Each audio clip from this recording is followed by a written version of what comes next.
कहानी की शुरुआत एक कपल से होती है। विक्टर अपनी वाइफ को घुमाने लाया था, जहां विक्टर की वाइफ प्रेग्नेंट होती है। मगर शायद उनकी किस्मत अच्छी नहीं थी, क्योंकि तभी वहां खतरनाक अर्थक्वेक आ जाता है, जिससे चारों तरफ तबाही मच जाती है। बदकिस्मती से एक बिल्डिंग के नीचे विक्टर की वाइफ दब जाती है। उसकी हालत बहुत ज़्यादा खराब।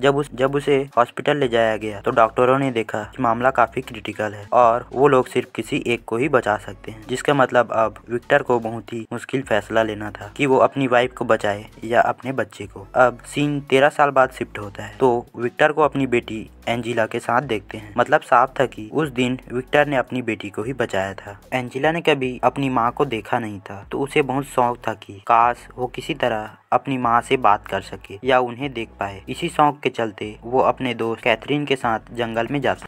उसने अपनी माँ की लॉकेट भी रख ली। उनका प्लान था कि वो वहाँ से इस लॉकेट की मदद से एंजिला की माँ से बात कर सकेंगे। जाहिर सी बात है कि वो दोनों कोई एक्सपर्ट तो नहीं थे, मगर उन्हें उम्मीद थी कि वो लोग एंजिला की माँ से बात कर पाएंगे। मगर यहाँ एक बड़ी गड़बड़ थी, क्योंकि उनके बुलाने से एंजिला की माँ तो नहीं आई, मगर उनकी आवाज़ एक डीमन यानी कि शैतान ने सुन लिया। अब वो डीमन दोनों पर हावी हो जाता है, जिसके बाद एंजिला और कैथरीन वहाँ से गायब हो जाती हैं, जैसे कि वो वहाँ थे ही नहीं। अब दोनों के घर वाले दोनों के लापता होने पर काफ़ी परेशान हो जाते हैं। उन्होंने पुलिस रिपोर्ट कराई। पुलिस ने भी उन्हें सभी जगह ढूंढा, मगर वो कहीं नहीं मिले। अब विक्टर घर आया तो कुछ औरतें घर के बाहर दुआएं कर रहे थे, मगर विक्टर उन्हें वहाँ से भगा देता है, क्योंकि उसे इन सब पर बिल्कुल भी विश्वास नहीं था। मगर शायद उनकी दुआएं काम कर गई, क्योंकि एंजिला और कैथरीन एक घर में 3 दिन बाद मिल जाते हैं, जो उनके एरिया से काफ़ी दूर होता है। उन्हें लग रहा था कि वो सिर्फ 2 या 3 घंटे के लिए ही गायब हुए थे, मगर धक्का उन्हें तब लगा जब उन्हें पता चला कि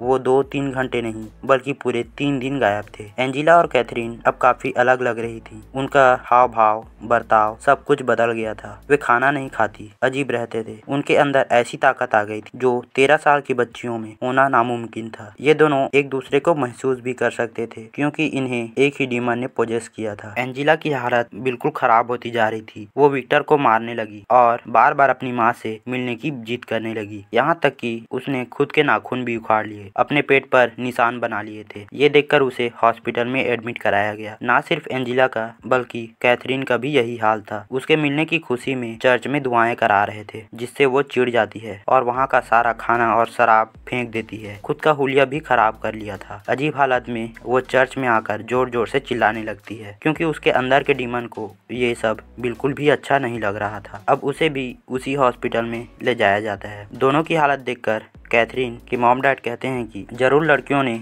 जंगल से अपने साथ डीमन लेकर आए हैं, जिसकी वजह से ही उनका ये हाल है। सबसे बड़ी बात कि जो उनके साथ हो रहा था उनका इलाज डॉक्टर के पास भी नहीं था, जिससे अब विक्टर को भी इन पर यकीन होने लगा था। एंजिला हॉस्पिटल में अपने पास नर्स का पास्ट बताती है कि तुम्हारा बच्चा होने वाला था, मगर वो मर गया और तुम नन सिस्टर बनना चाहती थी, मगर वो नहीं बनी, नर्स बन गई। सबसे शॉकिंग बात वो सिर्फ नर्स को पता था। वो भी बता देती है कि तुम्हारा कोई और नाम रखा जाना था, मगर तुम्हारा ये नाम रखा गया, जिससे नर्स हैरत में पड़ जाती है। ये सारी बातें वो बातें थी जिसने नर्स ने कभी किसी से जिक्र तक नहीं किया था। अब नर्स विक्टर से मिलती है और बताती है कि ये चीज नॉर्मल से आगे जा चुकी है। मैंने आज तक ऐसा केस कभी नहीं देखा था। वो एंजिला की बातें और हरकतें बताने लगती है। वो विक्टर को एक किताब देती है जो एक फेमस राइटर ने लिखा था, जिसके बेटी के अंदर भी डीमन आ गया था। चौंकाने वाली बात ये थी कि ये वही डीमन था जिसने एंजिला और कैथरीन को पोजेस्ट किया था। नर्स कहती है कि तुम्हें अगर मेरी बातों पर यकीन नहीं हो रहा तो ये किताब पढ़ना, जिससे इसमें जो जो लिखा है वही दोनों बच्चियों के साथ भी हो रहा है, और राइटर से मिल लेना। विक्टर ने ऐसा ही किया। किताब पढ़कर विक्टर राइटर से मिलने गया, जो अब काफी बूढ़ी हो गई थी। वो बताती हैं कि बहुत सालों से वो इस बात को जानने की कोशिश कर रही हैं कि अलग अलग रिलीजन्स के एग्जॉर्सिज्म आखिर काम कैसे करते हैं। हर रिलीजन में एग्जॉर्सिज्म अलग अलग रूपों में होता है। हमें यहाँ ये पता चलता है कि बहुत वक्त से उसकी बेटी उसके साथ नहीं है, मगर उसे पूरा भरोसा है कि वो जहाँ भी होगी ठीक होगी। अब विक्टर राइटर को हॉस्पिटल ले गया, जहाँ एंजिला के अंदर का डीमन उसे देखते ही पहचान लेता है। यहाँ वो कैथरीन के बारे में पूछती हैं, क्योंकि वो हॉस्पिटल में नहीं थी। वो बताते हैं कि वो घर पर है, तो राइटर कहती है कि उसका इस तरह से घर पर रहना खतरनाक है, तो वो लोग उससे मिलने चले जाते हैं। जब वो घर जाकर देखते हैं कि डीमन ने घर में तोड़ फोड़ मचा रखा है, मगर खुशकिस्मती से किसी को मारा नहीं था। विक्टर कैथरीन की फैमिली को संभालता है और राइटर कैथरीन से मिलने चली जाती है, जिसकी हालत बहुत खराब थी और उसकी हालत भयानक लग रही थी। अब वो अपने कंट्रोल में नहीं थी। डीमन राइटर की बेटी के बारे में उल्टी सीधी बातें करने लगता है, जिसके बाद क्रॉस से राइटर की दोनों आंखें फोड़ देती है। राइटर को ये अंदाजा नहीं था कि वो इतना ज्यादा खतरनाक हो सकता है, क्योंकि उसने कभी एग्जॉर्सिज्म होते देखा नहीं था। अब विक्टर राइटर को हॉस्पिटल ले गया और माफी मांगने लगा कि वही उसे वहां ले गया था। तो राइटर कहती है कि नहीं, इसमें तुम्हारी कोई गलती नहीं है। वो डीमन ने मुझे कमजोर कर दिया था कि मेरी बेटी मर चुकी है, पर मैं नहीं मानती। तुम भी कमजोर मत पड़ना, क्योंकि इस डीमन को हराने के लिए सिर्फ चर्च काम नहीं आ गया, सारे रिलीजन्स के मिलकर इसे भगाना होगा। इसके बाद एग्जॉर्सिज्म की बड़ी तैयारी की जाती है। विक्टर एक प्रीस्ट को लाता है और नर्स भी थी। कैथरीन के फैमिली के कुछ फादर भी थे। बाकी सभी रिलीजन वालों को भी बुलाया गया था, मगर चर्च वालों के एक फादर अंदर आ ही नहीं रहे, क्योंकि उनका मानना था कि उन्हें इन बच्चियों को डॉक्टर्स को दिखाना चाहिए। फादर नर्स को बाइबिल और क्रॉस देकर गाड़ी में बैठ जाते हैं, क्योंकि नर्स इससे पहले नन सिस्टर की ट्रेनिंग ले चुकी थी। अब दोनों बच्चियों को कुर्सियों में बांध दिया गया और उनके आगे आकर अपने अपने रिलीजन्स की दुआएं पढ़ने लगे, मगर इसका कोई फायदा नहीं हो रहा था, क्योंकि डीमन काफी पावरफुल था। एक वजह ये भी थी कि जिसकी वजह से डीमन को नहीं हरा पा रहे थे, यकीन की कमी। डीमन जिसका फायदा उठा रहा था। डीमन परेशान और कमजोर करने के लिए उल्टी सीधी बातें करने लगा। नर्स को भी उसने काफी चिढ़ाया। अब विक्टर जब सामान फेंकने गया तो फादर उसे देखकर अंदर आ जाता है और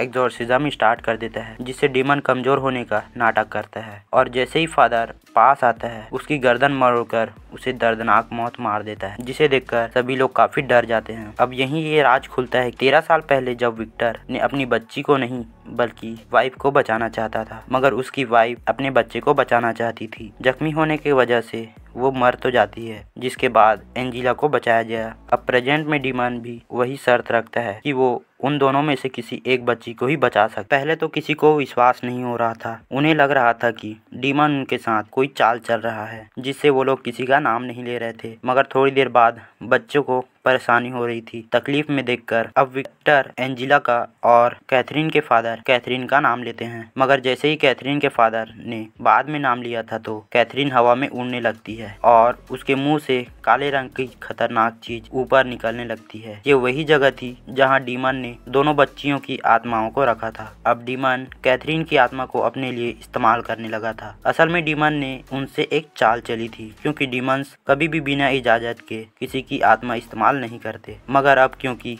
कैथरीन की आत्मा को डीमन इस्तेमाल कर सकता था। विक्टर अपनी बेटी के लिए खुश तो था, मगर कैथरीन के लिए उसे अफसोस भी था। थोड़ी ही देर में पुलिस भी आ जाती है, जो सबको छानबीन के लिए लेकर जाती है, क्योंकि उन्हें यकीन करना मुश्किल था। अब हम कुछ दिनों बाद एंजिला को देखते हैं, जो ठीक लग रही थी, मगर कैथरीन को खोने की वजह से दुखी भी थी। कैथरीन के माता पिता भी टूट चुके थे। नर्स भी अफसोस में वो पुलिस को समझाने की कोशिश कर रही थी। जिसके बाद राइटर को दिखाया गया, जिससे उसकी बेटी हॉस्पिटल में मिलने आती है। दरअसल वो उसकी आत्मा होती है, जिसे राइटर सच समझ रही थी। और इसी के साथ ये मूवी समाप्त हो जाती है।